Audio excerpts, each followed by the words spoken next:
सर्वत्र शिवा इंडिया जय हिंद।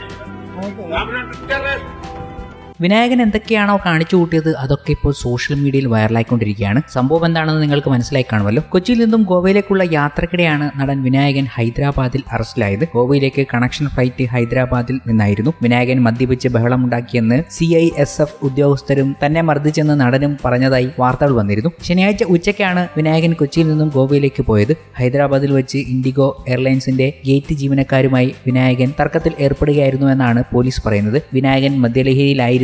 ജീവനക്കാരോട് അപമര്യാദയായി പെരുമാറുകയും വഴക്കിടുകയും ചെയ്തെന്ന് RJ police inspector K Balaraju പറഞ്ഞു. വിഷയം സംസാരിക്കാനെത്തിയ CISF ഉദ്യോഗസ്ഥരുമായും വിനായകൻ തർക്കത്തിലായി. CISF ഇൻസ്പെക്ടറുടെ പരാതിയിലാണ് Rajiv Gandhi International Airport police വിനായകനെതിരെ കേസ് രജിസ്റ്റർ ചെയ്തത്. മദ്യപിച്ച് ബഹളമുണ്ടാക്കൽ, പൊതുസ്ഥലത്ത് മോശം പെരുമാറ്റം എന്നീ വകുപ്പുകൾ പ്രകാരം കേസെടുത്തതിന് പിന്നാലെ വിനായകനെ സ്റ്റേഷൻ ജാമ്യത്തിൽ വിട്ടിരുന്നു. എന്നാൽ CISFുകാർ തന്നെ മർദ്ദിച്ചതായി വിനായകൻ ആരോപിച്ചു. എന്തുകൊണ്ടാണ് എന്നെ കസ്റ്റഡിയിൽ എടുക്കുന്നതെന്ന് എനിക്കറിയില്ല. ഞാനൊരു തെറ്റും ചെയ്തിട്ടില്ല. CCTV ദൃശ്യങ്ങൾ തെളിവിനായി പരിശോധിക്കാമെന്ന് വിനായകൻ മനോരമ ന്യൂസിനോട് പറയുകയും ചെയ്തിരുന്നു. എന്തായാലും കഴിഞ്ഞ ദിവസം ഇത് വലിയ രീതിയിൽ വാർത്തയായി മാറുകയും ചെയ്തിരുന്നു. വാർത്തയ്ക്ക് പിന്നാലെ സ്റ്റേഷനിലെത്തിയ വിനായകന്റെ വീഡിയോയും അതിനു പുറമെ മറ്റൊരു വീഡിയോ കൂടി ഇപ്പോൾ സോഷ്യൽ മീഡിയയിൽ പ്രചരിക്കുകയാണ്. വിനായകൻ എവിടെയോ ഇരുന്ന് എന്തൊക്കെയോ പറയുന്ന രീതിയിലുള്ള വീഡിയോ കണ്ടാൽ എന്തോ പ്രശ്നമുണ്ട് എന്ന് തോന്നും. പക്ഷേ ഹൈദരാബാദ് പോലീസ് സ്റ്റേഷനിലാണെന്ന് പറയപ്പെടുന്നു. വിനായകൻ അവിടെ ഇരുന്ന് പറയുന്ന രീതികൾ കാണുമ്പോൾ എന്തൊക്കെയോ കുഴപ്പമുണ്ടെന്ന് മനസ്സിലാകുകയും ചെയ്യുന്നുണ്ട്. മദ്യപിച്ച് ബഹളമുണ്ടാക്കുന്ന രീതിയിൽ തന്നെയാണ് ഈ പെരുമാറ്റമെന്ന് പലരും പറഞ്ഞു കഴിഞ്ഞു. സോഷ്യൽ മീഡിയയിൽ കഴിഞ്ഞ ദിവസം ഈ വീഡിയോ വലിയ രീതിയിൽ വൈറലാകുകയും ചെയ്തു കഴിഞ്ഞു. മദ്യം ഒരാളെ എത്രത്തോളം മാറ്റുമെന്നതിന് എക്സാമ്പിളാണ് ഇതെന്ന് പറഞ്ഞു വയ്ക്കുകയായിരുന്നു പ്രേക്ഷകരും.